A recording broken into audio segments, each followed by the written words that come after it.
എത്തി. JDU 20-ലേക്ക് എത്തിയിട്ടുണ്ട്. നിലവിലുള്ള കണക്കുകൾ പ്രേക്ഷകർക്ക് കാണാം. 40-23. JDU യും BJP-യും തമ്മിൽ ചെറിയ വ്യത്യാസം വരുന്നു. പക്ഷേ എങ്ങനെയാണോ കോൺഗ്രസ് തമ്മിൽ നല്ല വ്യത്യാസം.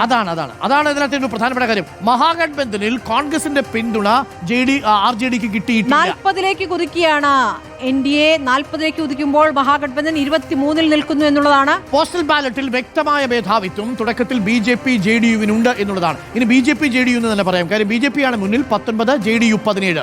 അതാണ് NDA-ലെ കണക്ക്. VIP 1, RJD 21. കോൺഗ്രസിന്റെ പോസ്റ്റൽ ബാലറ്റിലെ ഏറ്റവും മോശം പെർഫോമൻസ് ആണ് കേട്ടോ. 41-ലേക്ക്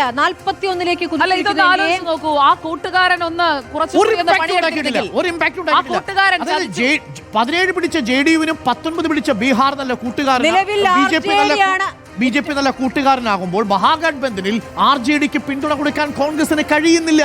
RJD ഏറ്റവും വലിയ ഒറ്റകക്ഷിയായി 21 ഇടത് പാർട്ടികൾ വളരെ കുറച്ച് സീറ്റുകളിലാണ് മത്സരിച്ചത്. അവർ പോലും മികച്ച പോൾ പെർഫോമൻസ് കാഴ്ചവെക്കുമ്പോൾ പോസ്റ്റൽ ബാലറ്റിൽ കോൺഗ്രസിന്റെ പെർഫോമൻസ് ആദ്യഘട്ടത്തിൽ വളരെ ദയനീയമാണ്. 62 ഇടങ്ങളിൽ മത്സരിച്ച കോൺഗ്രസ് ഒരിടത്ത് മാത്രമാണ് ലീഡ് ചെയ്യുന്നത്. JDU-വിന് പക്ഷേ BJP നല്ല പിന്തുണ കൊടുക്കുന്നുണ്ട്. BJP 20 ഇടങ്ങളിൽ, അതായത് ജൻസുരാജ് 3 സീറ്റുകളിൽ ലീഡ് ചെയ്യുന്നു. JSP 3 സീറ്റുകളിൽ. അവിടെയാണ് കോൺഗ്രസ് ഒരിടത്ത് മാത്രം ലീഡ് ചെയ്യുന്ന അവസ്ഥ ഉണ്ടാവുന്നത്. RJD-യുടെ ലീഡ് വീണ്ടും കൂടി 22-ആയി. അപ്പോഴും കോൺഗ്രസ് ഒന്നായിട്ട് മാറുന്നു. മാറ്റം വരുന്നില്ല. അതായത് തേജസ്വി ഒറ്റയ്ക്ക് ചുമക്കുകയാണ്. ഈ മഹാഗഠബന്ധന്റെ ഭാരം ഒറ്റയ്ക്ക് ചുമക്കുന്നു തേജസ്വി. തേജസിന്റെ തേജസ് മാത്രമേ നമ്മൾ കാണുന്നുള്ളൂ. കോൺഗ്രസിന്റെ തേജസ് ഇതിൽ കാണുന്നില്ല എന്നുള്ളതാണ്. കോൺഗ്രസ് ദയനീയമായി പിന്നിൽ നിൽക്കുന്ന കാഴ്ച പോസ്റ്റൽ ബാലറ്റിൽ കാണുന്നു. ഇത് ഇലക്ട്രോണിക് വോട്ടിംഗ് മെഷീനിൽ ആവർത്തിക്കുകയാണെങ്കിൽ രാഹുൽ ഗാന്ധിയുടെ വോട്ട് ചോരി ജനങ്ങൾ തള്ളിയെന്നും പകരം തേജസ്വി യാദവിന്റെ പെർഫോമൻസിലാണ്. അതായത് മഹാഗഠബന്ധന്റെ ഏറ്റവും വലിയ കോട്ട ഗയയിൽ പോലും BJP ലീഡ് ചെയ്യുന്നു. 47 ഇടത്തേക്കാണ് ഇന്ത്യയുടെ മുന്നേറ്റം. 47 ഇടത്ത് ലീഡ് ചെയ്യുമ്പോൾ 25-ൽ നിൽക്കുന്നു മഹാഗഠബന്ധൻ എന്നുള്ളതാണ്. പക്ഷേ 25-ൽ 21 RJD-യുടേതാണ് എന്നുള്ളതാണ്. BJP-യും JDU-യും തമ്മിൽ ഒരു സീറ്റിന് വ്യത്യാസം. നമ്മളെ അത്ഭുതപ്പെടുത്തുന്ന ഒരു കാര്യം അതാണ്. മഹാഗഠബന്ധനിൽ രാഹുൽ ഗാന്ധി ഒരു സീറ്റ് നേടുമ്പോൾ തേജസ്വി യാദവ് 22 സീറ്റുകൾ നേടുന്നു. അതായത് കോൺഗ്രസിന് വേണ്ടത്ര പിന്തുണ കൊടുക്കാൻ കഴിയുന്നില്ല.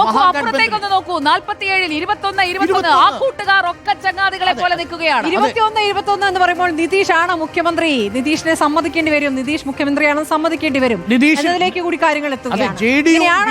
JDU-യും BJP-യും മികച്ച പെർഫോമൻസ് കാഴ്ചവെക്കുമ്പോൾ RJD ഒറ്റയ്ക്കാണ് ഫൈറ്റ് ചെയ്യുന്നത്. ഒറ്റയ്ക്കാണ് ഫൈറ്റ് ചെയ്തുകൊണ്ടിരിക്കുന്നത്. ഇപ്പോൾ കോൺഗ്രസിന്റെ പിന്തുണയില്ല. കോൺഗ്രസിന് കേവലം ഒരു സീറ്റിലാകുന്നു. RJD 23 ഇടങ്ങളിൽ ലീഡ് ചെയ്യുമ്പോൾ കോൺഗ്രസ് ദുർബലമായ പിന്തുണയാണ് കൊടുക്കുന്നത്.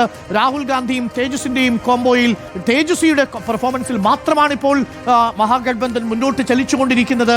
കോൺഗ്രസിന് ചലിപ്പിക്കാൻ കഴിയുന്നില്ല ഈ വോട്ടിന്റെ ചലനത്തെ. ലഖീസറായിൽ BJP ലീഡ്.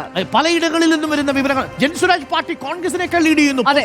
മികച്ച കിഷോർ ലീഡ് ചെയ്യുന്നു.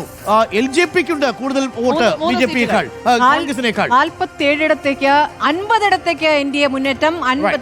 50-27 നിലയിലായിരിക്കുന്നു. നേർപകുതിയിലേക്ക് RJD ഒരു സീറ്റ് കൂട്ടി 23. കോൺഗ്രസ് അവിടെ തന്നെ നിൽക്കുകയാണ് 1-ൽ.